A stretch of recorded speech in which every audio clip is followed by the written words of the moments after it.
Previous వీడియోలో మనం తిరుమలలో చూడదగిన ప్రధాన ప్రదేశాలలో ఒకటైనటువంటి శ్రీవారి పాదాలకు సంబంధించిన వీడియో చూసాం. ఈ వీడియోలో మనం శిలాతోరణం మరియు చక్రతీర్థాన్ని చూడబోతున్నాం. ఈ రెండు ఒకే ప్రదేశంలో ఉంటాయి. అసలు శిలాతోరణం అంటే ఏంటి? శిలాతోరణం అంటే రాళ్ల దండ. ఇది రాళ్లతో ఏర్పడిన ఒక దండలాగా అనిపిస్తూ ఉంటుంది. ఇది సహజసిద్ధంగా ఏర్పడేటువంటి ప్రదేశం. స్వామివారు అంటే శ్రీహరి అంటే మహావిష్ణువు వెంకటేశ్వరునిగా భూమి మీదకు వచ్చే సమయంలో తన రెండవ పాదాన్ని ఈ శిలాతోరణం ఉన్న ప్రదేశంలో పెట్టారట. అలా పెట్టిన తర్వాత స్వామివారు వెంకటేశ్వర స్వామిగా మారి ఈ శిలాతోరణం గుండానే భూమిపైకి అడుగు పెట్టారని చెప్పబడుతుంది. ఈ శిలాతోరణం యొక్క హైటు స్వామివారి విగ్రహం యొక్క ఎత్తుకి సరిసమానంగా ఉంటుందట. అలాగే ఈ శిలాతోరణం పై భాగంలో అంటే ఈ రాళ్ల పైన శంకు చక్రాలు ఇలా వివిధ రకాల శిలాశాసనం అంటే బండపై చెక్కిన గుర్తులైతే కనిపిస్తాయట. కాకపోతే ప్రస్తుతం ఎవరిని కూడా ఈ శిలాతోరణం దగ్గరికి ఇలా చేయడం లేదు. మనం ఇక్కడ దూరంగా నిలబడి మాత్రమే ఈ శిలాతోరణాన్ని చూడగలం. ప్రపంచంలో ఇలాంటివి మరో 2 ప్రదేశాలు ఉన్నాయి. అందులో ఒకటి యుఎస్ఏలో ఉంటే ఇంకోటి యూకేలో ఉన్నది. అలాగే ఈ శిలాతోరణాన్ని చూడాలంటే మన ఉత్తమమైన అంటే మనం చూడడానికి మనకి సూపర్ గా అనిపించాలంటే ఉదయం 6 గంటల నుంచి 8 గంటల వరకు మరియు సూర్యాస్తమయ సమయంలో వెళ్ళినట్లయితే ఆ సూర్యకాంతి పడుతున్నప్పుడు చూస్తే ఈ శిలాతోరణం యొక్క దృశ్యం అనేది చాలా సూపర్ గా కనిపిస్తుందని చెప్పబడుతుంది. అలాగే శిలాతోరణం ఇది 1980లో ఇక్కడ తవ్వుతున్న తవ్వకాలలో బయటపడినటువంటి సహజ రాతి తోరణం. ఇక్కడ ఈ తోరణం అనేది 25 అడుగుల పొడవు మరియు 10 అడుగుల ఎత్తులో ఉంటుంది. ఈ శిలాతోరణం యొక్క వయసు 1500 మిలియన్ సంవత్సరాలు అయితే ఈ శిలాతోరణం చుట్టూ ఉన్న రాతి యొక్క వయసు 2500 మిలియన్ సంవత్సరాలు. ఈ శిలాతోరణం పక్కనే మీకు అడవి పాములు, పక్షులు, అలాగే స్వామివారికి సంబంధించినటువంటి కొన్ని చిన్న పార్క్ ఉంటుంది. ఆ పార్కులో స్వామివారి విగ్రహాలు, అలాగే వినాయకుడి విగ్రహాలు, దశావతారాలు, అలాగే దీనికి ఎదురుగానే మీకు శిలాతోరణం యొక్క పార్క్ ఉంటుంది. దీన్నే రాక్ గార్డెన్ అని కూడా అంటారు. ఈ శిలాతోరణం పార్క్ పక్కనే మీకు నెమళ్ళు, అడవి కోళ్ళు ఇలాంటివి కనిపిస్తాయి. వీటన్నిటిని దాటి మీరు కొంచెం ముందుగా వెళ్ళినట్లయితే మీకు కొన్ని స్టాల్స్ కనిపిస్తాయి. ఆ స్టాల్స్ దాటగానే మీకు చక్రతీర్థం అనే ఒక బోర్డు కనిపిస్తుంది. అక్కడి నుండి మీరు 1 కిలోమీటర్ నడవాల్సి ఉంటుంది. అలా నడిచి మీరు చివరిగా ఒక చిన్న గుడిని చేరుకుంటారు. ఆ గుడి దగ్గర మీకు ఒక శివాలయం అంటే శివుని లింగం, అలాగే నరసింహస్వామి ప్రతిమ, అలాగే హనుమంతుని ప్రతిమ కనిపిస్తాయి. ఇలా మీరు చివరిగా చేరుకొని ఈ దేవాలయంలో దండం పెట్టుకొని మీరు బ్యాక్ సైడ్ వస్తున్నట్లయితే అంటే ఈ వెళ్ళే దారిలోనే మీకు చక్రతీర్థం కనిపిస్తుంది. కానీ ఇదే చక్రతీర్థం అని ఎక్కడ బోర్డు కనిపించదు. అలాగే ఇది ఎలా ఉంటుందంటే ఒక పాడుబడిన కొలనులో నీరున్నట్టుగా అనిపిస్తుంది. అంటే వర్షం నీటి పడిన ఒక బావిలాగా కనిపిస్తుంది. అంతే తప్ప ఏదో పుణ్యతీర్థం లాగా ఇక్కడైతే కనిపించదు. ఎందుకంటే మేము వెళ్ళింది ఎండాకాలంలో కాబట్టి ప్రస్తుతం వాటర్ ఫ్లో లేదు. ఇది చూడడానికి ఎక్కడా కూడా పవిత్ర స్థలంగా కూడా ఎక్కడా కూడా అనిపించలేదు.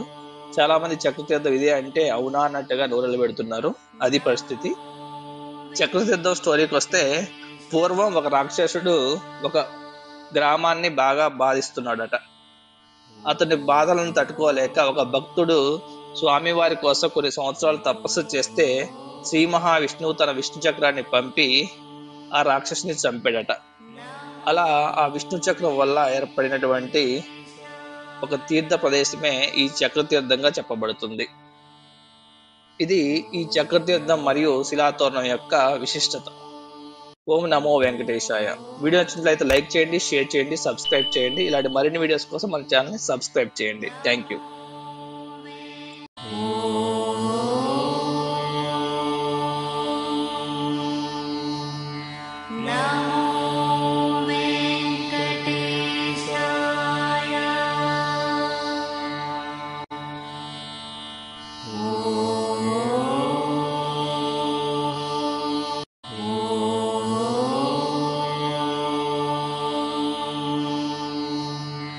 Namo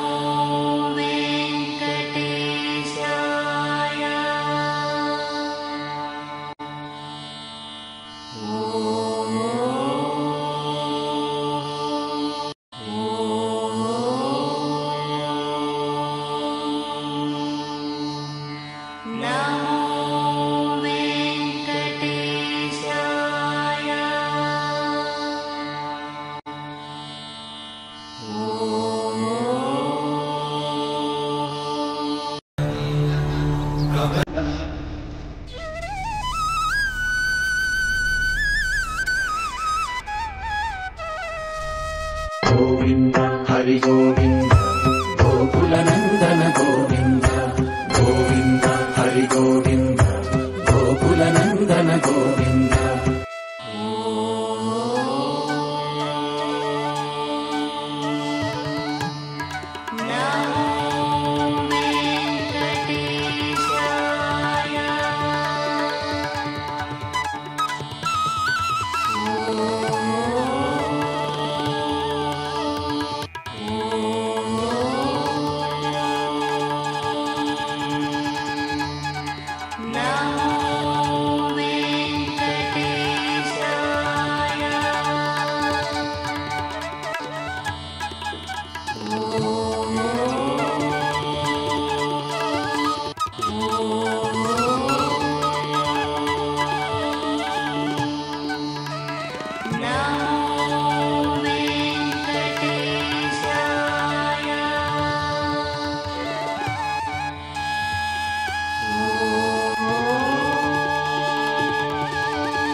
గోవింద హరి గోవింద గోకుల నందన గోవింద గోవింద హరి గోవింద గోకుల నందన గోవింద.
గోవింద హరి గోవింద గోకుల నందన గోవింద గోవింద హరి గోవింద గోకుల నందన గోవింద.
గోవింద హరి గోవింద గోకుల నందన గోవింద గోవింద హరి గోవింద గోకుల నందన గోవింద.